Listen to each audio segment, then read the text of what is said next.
Looking at the scholarships and advanced training division, we have a consistent allocation of $1.2 million thereabouts. Just a question on the administration of the bursaries. Does this fall under the scholarship and advanced training division in terms of those who administer the bursaries? It does. Yes, and so I've had correspondence from several students in terms of so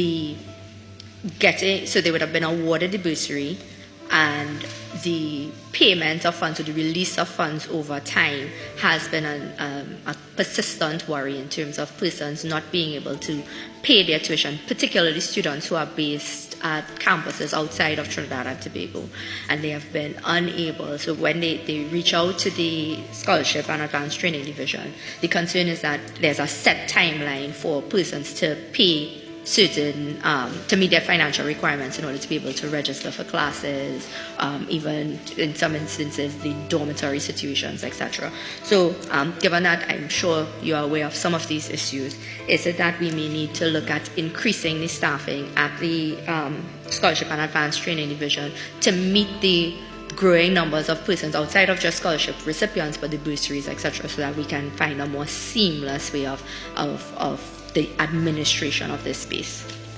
What we have found over the years is that there are some students who experience difficulties. Some of them, yes, due to administrative challenges, not necessarily with the number of staff, but with the response of staff. So there have been some administrative changes we have made in the scholarships and bursaries division to ensure that students have a quick response. But in the main, the students who have issues, many of them, they do have other issues like status letters and so on. In addition to that, sometimes students do not recognize when their university sends tuition letters and so they get very anxious when they don't see tuition being paid, but there are certain universities that get paid at a certain time and so on. So at this point, there is no plan to increase the staffing, but certainly where we do have issues with persons not being as responsive as they should be, we have taken steps and have spoken to the peers and the director in charge here to ensure that they have a quick response time in all cases to our students.